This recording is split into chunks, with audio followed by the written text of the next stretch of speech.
धुएं में तो रहना पड़ेगा, नहीं रहेंगे तो खाएंगे क्या।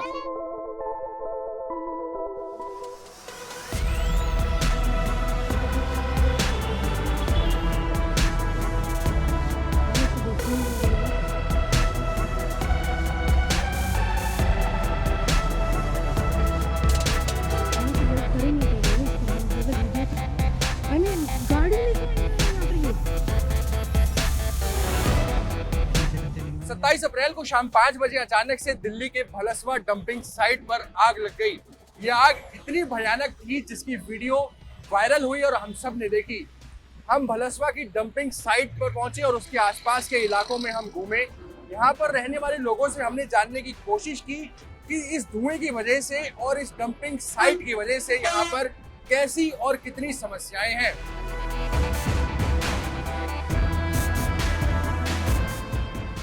धीरे धीरे कूड़ा पड़ते पड़ते आज इतना पहाड़ बन गया कि हम लोगों को रहना दुश्वार हो गया। और 3 दिन से आग लगी हुई है। इस धुएं से इतना परेशान है कि बच्चों को दूसरे यहाँ पहुँचाना पड़ रहा है।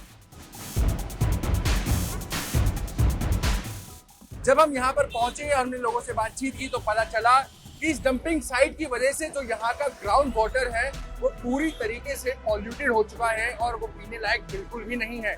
यहाँ पर रहने वाले लोग टैंकर के पानी के सहारे जिंदा हैं। रोज टैंकर आता है और वो खरीद के पानी पीते हैं। यहाँ पर रहने वाले जो लोग हैं वो रोज अपने काम को इस तरीके से एडजस्ट करते हैं कि वो अपने दिन के 2 से 3 घंटे सिर्फ इसी में बिताते हैं कि वो पानी भर के अपने घर तक पहुंचाएं।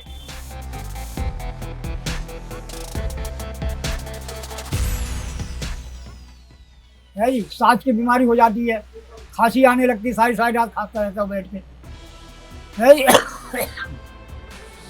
क्या करें बताओ। हम 25 साल पहले आए तो खत्ता भी नहीं था, खत्ता पड़ता रहा। थोड़ा करके आप देख रहे हैं कि कारगिल की पहाड़ी बन गया है जी। आज हमारे जैसे आप जैसे नौजवान ही चढ़ते, बंगाली लोग हैं ना, ये तो चढ़ जाते हैं। इनका काम है, इनका रोजी रोटी है। सुबह सारी रात घूमते ही मिलेंगे आपको बंगाली लोग।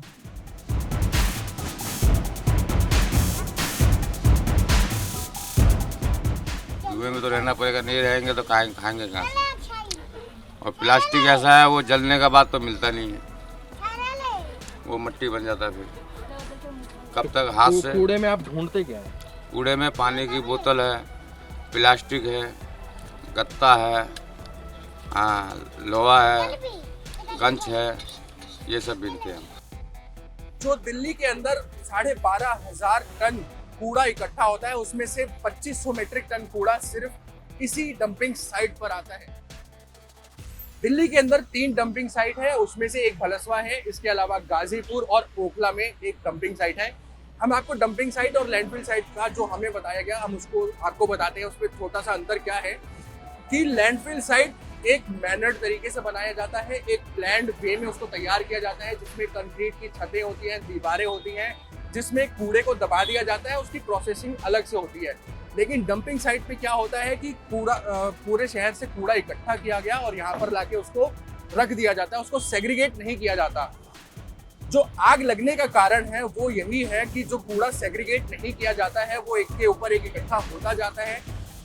मौसम की वजह से, गर्मी की वजह से और जो कूड़े आपस में जो एक वक्त के दौरान मिल जाते हैं तो उससे मीथेन गैस प्रोड्यूस होती है।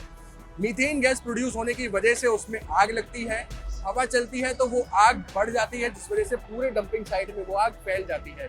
सिर्फ मीथेन ही नहीं, कई बारी जो गन्ना है, गन्ने का वेस्ट आता है तो उससे ईथेन गैस भी यहाँ पे प्रोड्यूस होती है। इसके अलावा कई इन्फ्लेमेबल गैसेस हैं जो यहाँ पे प्रोड्यूस होती है।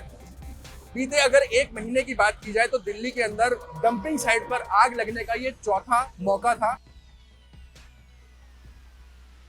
कुछ लोग जो यहाँ पर 30-40 सालों से रह रहे हैं उनका ये कहना है कि पहले यहाँ पर कूड़े का पहाड़ नहीं था। हमने भी जब स्टडी की तो हमें भी पता चला कि साल 1994 में ये डंपिंग साइट बनी। उसके बाद लगातार यहाँ पर कूड़ा सारी दिल्ली से आता गया और ये कूड़े का जो ढेर था वो दिनों दिन बढ़ते बढ़ते एक पहाड़ की शक्ल इसने ले ली है। पर मैं यहाँ कम से कम 32 साल से रह रहा हूँ। 32 साल पहले यहाँ कूड़ा बिल्कुल ही नहीं था, यानी ये कचरा का यहाँ नाम निशानी नहीं थी। उसके बाद धीरे धीरे कूड़ा पड़ते पड़ते आज इतना पहाड़ बन गया कि हम लोगों को रहना दुश्वार हो गया। रोटी में पानी आता इतना गंदा, इतना कचरा को लैट्रिन भी उससे नहीं साफ कर सकते आप, जो कि हम पी के यहाँ पाएंगे उस पानी। आग लगी है, ऐसे कई बार यहाँ पर आग लगी है, लोग परेशान हैं और बीमारियां हैं लोगों के बीच में, लोग त्रस्त हैं। फायर ब्रिगेड के जो यहाँ पर कर्मचारी मौजूद थे, जब हमने उनसे ऑफ द रिकॉर्ड बात करने की कोशिश की तो उन्होंने हमें एक लाइन में बताया कि टेम्परेरीली हम तो इसमें पानी डाल के आग बुझा देंगे, लेकिन इसके अंदर जो आग है वो जलती रहती है। वो इसका कोई परमानेंट सॉल्यूशन अभी तक प्रशासन के पास नहीं है। 250 मीट्रिक टन कूड़ा यहाँ पर रोजाना आता है, कुछ प्रोसेस होता है, बाकी जितना है वो कूड़े का पहाड़ बनता जा रहा है। तो मोटा मोटी बात ये है कि एक डंपिंग साइट है जो प्लान वे में नहीं बना हुआ है। दिल्ली के 3 बड़े डंपिंग साइट्स में से एक है।